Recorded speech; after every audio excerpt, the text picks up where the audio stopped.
there was a billboard on Portage Avenue,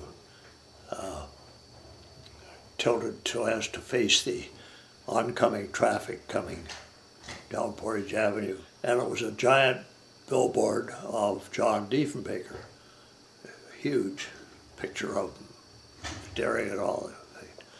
And I went to work every day, and I said to someone, you know, what that picture needs is a Pearson bow tie. Mike Pearson always wore a tie. And having said it, I said, and I'm going to hang one on it.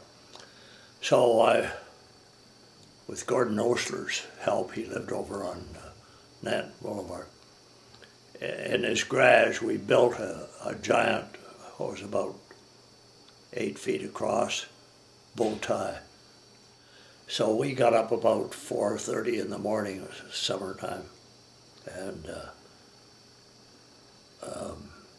climbed up the back of the building, the fire escape, climbed up on top of the sign and hung this thing around his neck. And when we were coming down, there were policemen there. And so what were we doing? And I said, hanging a bow tie on Diefenbaker. Well, they didn't know what to do, so I said, you can report it, you know. So they did, but nobody did anything. So, end of story. St. Charles, a Jewish person had been recommended for membership. So it was defeated, and I was the only one who voted for him. So I was determined to change the rules. And the Manitoba Club was the same. There were no Jewish members in the Manitoba Club. Mm-hmm. So I drafted bylaw, identical bylaws for both St. Charles and the Manitoba Club after a lot of trouble. Bill Gardner, who was a good friend of mine, was dead against all this. The Jews have their own club, let them play in it, that sort of thing.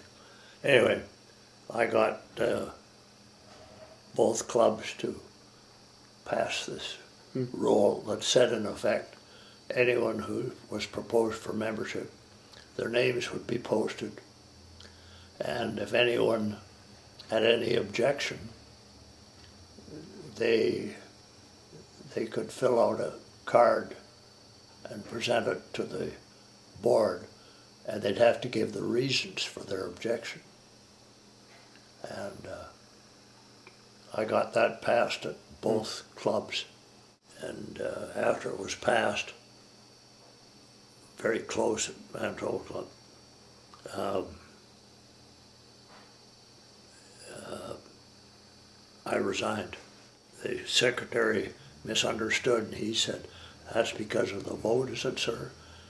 I said, yeah. I said, he didn't know I was being sarcastic. I said, oh yeah. I said, I don't mind playing golf with them, but God damn it if I'll have lunch with them. So, to my great pleasure, Sam Friedman, who was Chief Justice, and Jewish, of course, just phoned me, and all he said was, well done. So I felt good. Anyway, family, when I was very young, had a place at Lake of the Woods. I had a sister who died down there, and my father didn't want anybody to go back. Mm-hmm.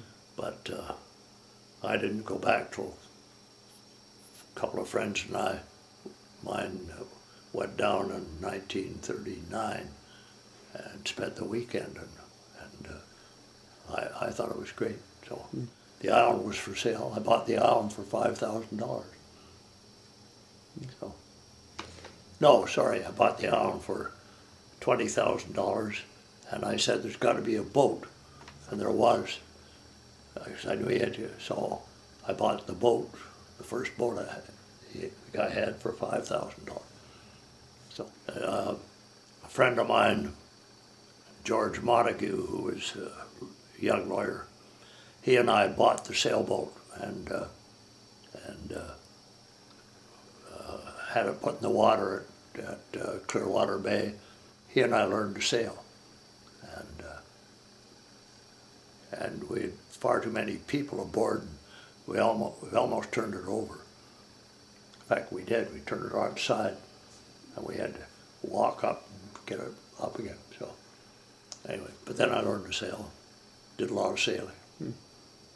Went in the Louisa International Sailing Regatta every year. Was Commodore of the Louisa one year. Anyway, I enjoyed sailing.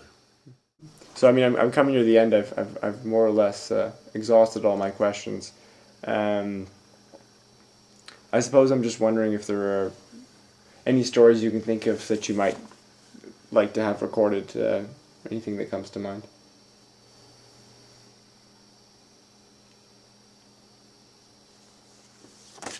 No, I don't think so. Not really. I'm glad to have moved in here, and I was glad when Cat adopted us, which he did, and that's about it. So, okay? Okay. Okay.